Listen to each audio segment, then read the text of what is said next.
Hi, I'm Tina Burback with Greenland Garden Centre, and today we're going to give you some great tips for container gardening.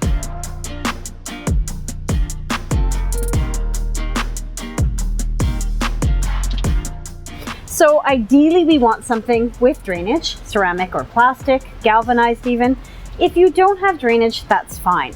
Perhaps in the bottom quarter of the container you can add some fine sand, concrete sand, even some packing peanuts, just something to bulk up the bottom. It helps it helps create a layer of drainage in the fact that you don't have to fill the entire pot with soil, especially with a larger, deeper container. Once we have our container chosen, we want to choose our soil properly. So make sure you're using a soil mix that is for container growing. We don't want topsoil, we don't want garden mix for the garden. We love sea soil container mix, and for more information on soils, you can check out our YouTube video with Erin on our channel. And so we use sea soil or Pro Mix in many of our containers, a nice fluffy mix to start with. You also want to consider if you have sun or shade where your container will be placed. Today I'm going to show you various plants for both sun and shade, and we're going to start with what we call our thrillers. So thrillers are the focal point of your container. They add height, they add bulk, and so when we're container gardening, you'll often hear thriller, filler, and spiller. So thriller is the backbone of the container. There's many options. Typically, we want to look for something that's about 2 to 3 times the height of the container to work with scale and design.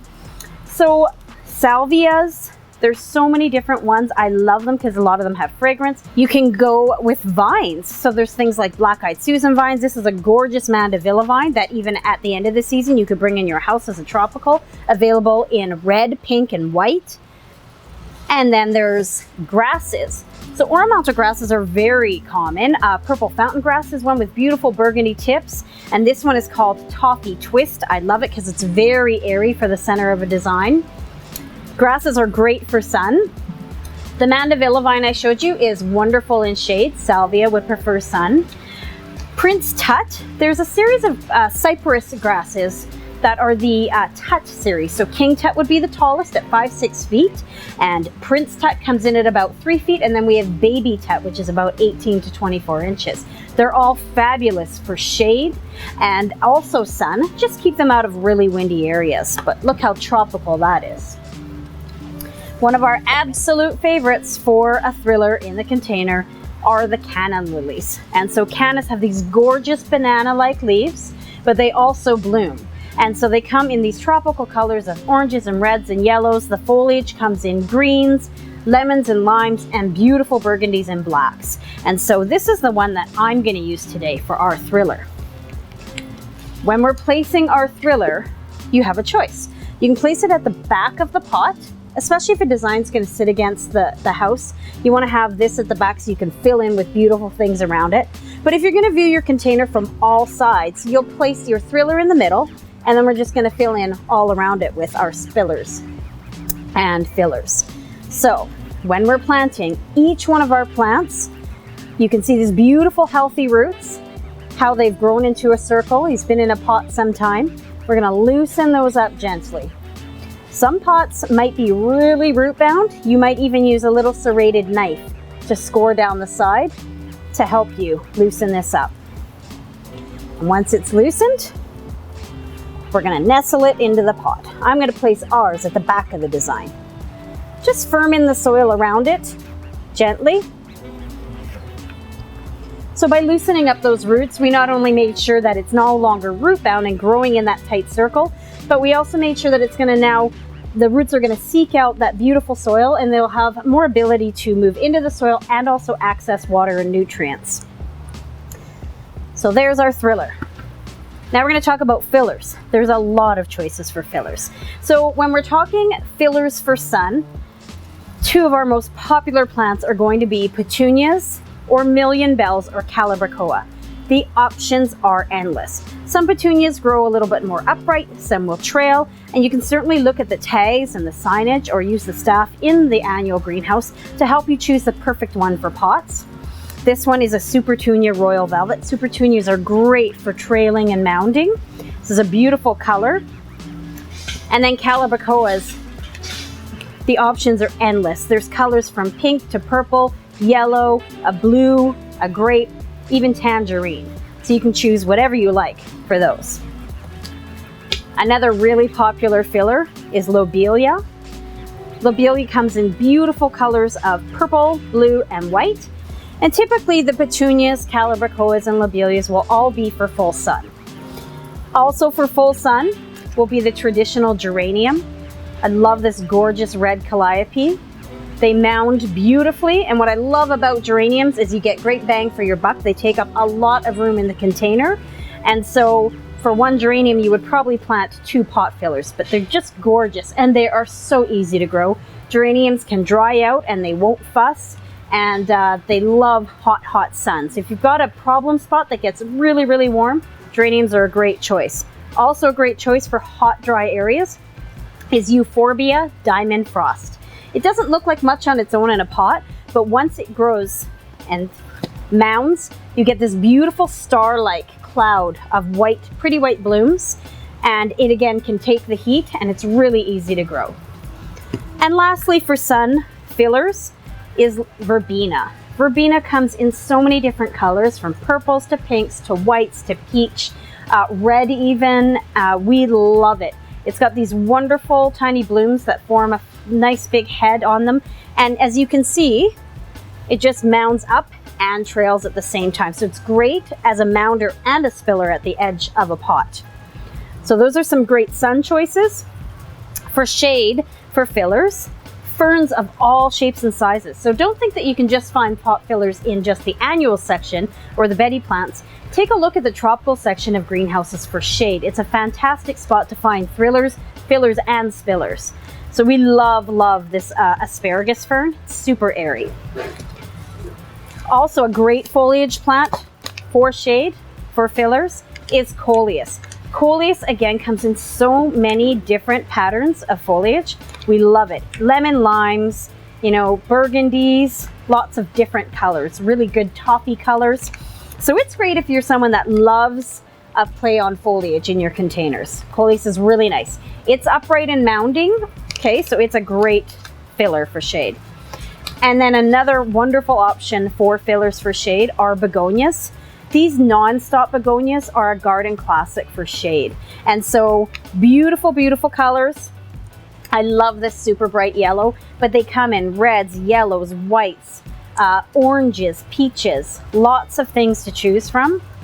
And then this is what we call more of an angel wing begonia. And so they grow up and arch out. You can see these beautiful serrated long leaves. They get quite large.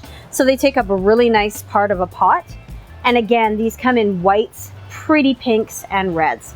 So wonderful choice for shade. And so I'm just gonna pop in that geranium we talked about. Again, you're gonna loosen up those roots real good.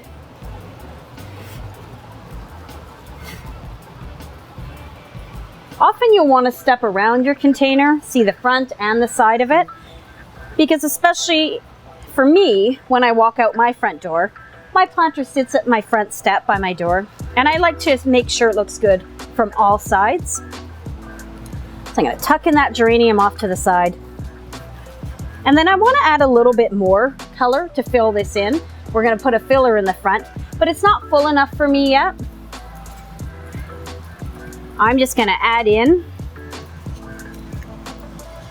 that petunia, that beautiful royal velvet supertunia. Just going to place that off to the side and tuck in some soil. And then sometimes it doesn't hurt to add 2 little spots of height into your planter. So I'm going to tuck this pretty salvia right behind that petunia. And this canna is going to get another foot taller. The salvia just a little bit taller. So what I like is 2 little hints of height. There. All right, so now let's talk spillers or trailers. So what they do is they finish off the planter. Sometimes too, if this is an especially tall planter, I plant into a plastic liner and set it into my big vase at the front of my door. And so if you have an especially tall planter, it's really nice to have a trailer that's going to spill over the lip of the pot and bring a whole new dimension to the front of the planter. One of our most popular trailers is Lizomachia or Creeping Jenny. This is a perennial by nature and it comes in green or this beautiful gold. This is Goldilocks. This at the end of the season can actually be planted into a perennial garden and it'll overwinter from year to year. That's a great option for shade or sun.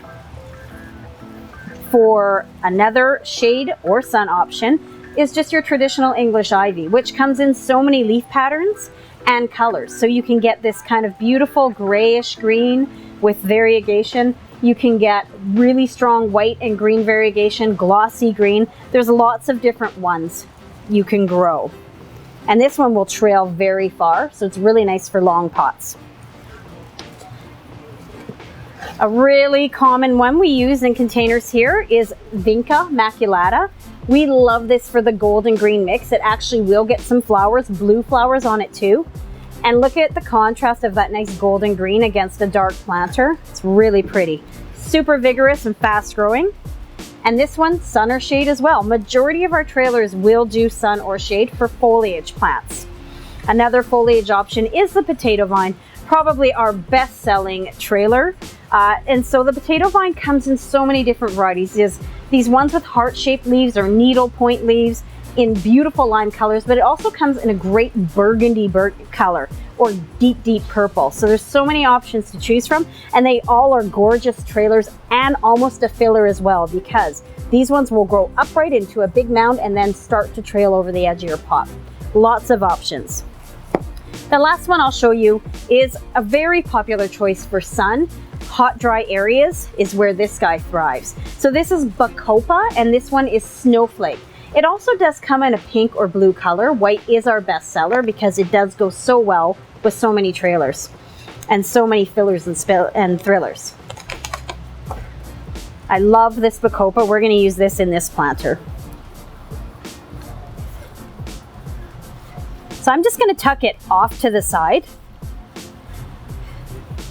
because the Bacopa also will grow a little bit up and over, but I'm going to choose that.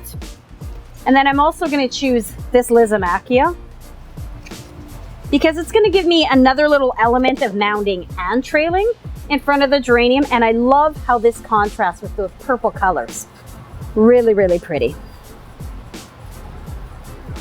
Once we get everything tucked in, I'll add just a little bit of soil here and there and everywhere. Make sure everything is firmed in well. And once we've done that, I will give my pot a little rinse and water everything in well with Pro Mix Root Booster. I love this. It's a great transplant fertilizer. We use it for everything from annuals in the ground to containers, trees, shrubs, perennials. It's wonderful. What it does is not only lessen transplant shock, but it actually has a rooting hormone in it. So all of those little roots that we just disturbed, this is going to cause fine, fine root hairs to grow off of those large ones. And those root hairs are what really come in handy when we are in times of stress and the plants need to take up water, and also when they're trying to access nutrients. So this is a great product that you can use the day of planting and then actually a couple more times every 2 weeks. Keep in mind though that for maintenance for the planters, we want to ensure you are checking for water on a daily basis. In Alberta, we can have some pretty hot, windy days, and so sometimes you may, depending where the planter is placed, especially in hot, dry sun, you might have to check in the morning and then again in late afternoon for water. That's the best way to prevent any stress on your planters. So checking for water daily. The other important thing is that as any blossoms fade, you're going to want to make sure you're deadheading your planters. And what that means is, say this blossom had faded, we're just going to nip it off, all right?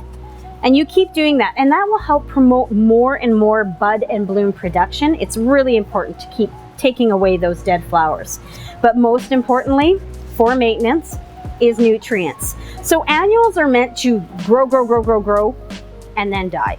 And so they have a really short growing season, especially in Alberta, to get all those blooms and buds produced. And you won't see a lot of great bloom and bud production if you're not feeding them properly. And so we like to use a all-purpose fertilizer that's water soluble, like this 15-30-15. That higher middle number of phosphorus is really great for bud and bloom production. And so if you use this, all the instructions are on the package. Simply mix it into your watering can, and every week, once a week for annuals, you're going to water your plants in at the root base with this.